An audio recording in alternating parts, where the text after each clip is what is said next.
আমাদের সময় তো লাগবে, সময় তো একটা ব্যাপার। তো এই যে মাসব্যাপী এত বড় একটা কাজ নষ্ট হয়ে গেল, তারপরও আমরা শিল্পীরা দেখেন শিল্পীরা কত মহৎ যে তারা না খেয়েও ছবি আঁকে, তারা না খেয়েও কাজ করে। একজন মন্ত্রী কিন্তু না খেয়ে কাজ করে না।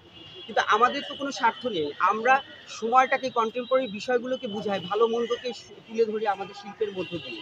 আমরা তো কোনো রাজনৈতিক শিকার হতে চাই না। বিষয়টা এই জায়গায়। আরেকটা হচ্ছে এটা মহা চ্যালেঞ্জ হয়ে গেল। এখনো সঠিক বলা যাচ্ছে না যে এটা আমরা আদৌ কালকের মধ্যে, তবে আশা রাখি হয়তো কমপ্লিট হওয়ার আশা রাখি। আর যদিও যেভাবেই হোক আমাদের কমপ্লিট করতে হবে, এটা আমাদের প্রচুর পরিশ্রম এবং আমাদের পুরো একটা অনাচার করা হবে।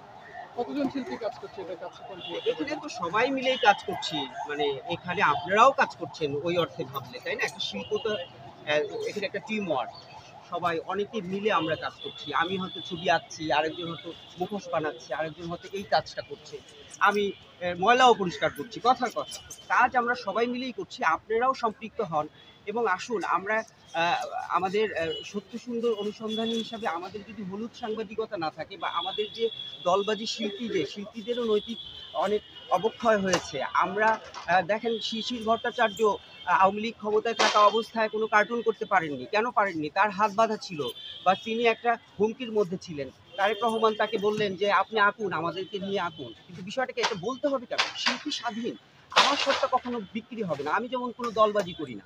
আমি একজন এই দেশের সাধারণ নাগরিক হিসাবে বা একজন সংস্কৃতি কর্মী হিসাবে আমি আমার দায়বদ্ধতা থেকে মনে করি যে এই সমাজকে আমি কি দিতে পারলাম, আমার কন্ট্রিবিউশনটা কি, বিষয়টা এটা। কিন্তু আমরা দেখছি যারা এত প্রতিশ্রুতি দিচ্ছেন গ্ল্যামার নিয়ে মিডিয়াতে বা অনেক কিছু, একটা লাইন আছে যে ভণ্ডদের রাজনীতিতে না আছে দেশপ্রেম, না আছে মানবতা, আছে শুধু ধান্দা ফিকির, রুটি রুজির অবৈধ পথ, চাই ক্ষমতা। তো এখন সবাই ক্ষমতা চাচ্ছে, কিন্তু ক্ষমতা যে চাচ্ছি আমি, ক্ষমতাটা পাওয়ার পরে কি ডিজাইন আমি আপনার জন্য বা আপনাদের জন্য বা এই সমাজের জন্য বা এই দেশের জন্য কি কাজ করবো, আমার ডিজাইনটা কি বা আমার যোগ্যতা কি, তাই না?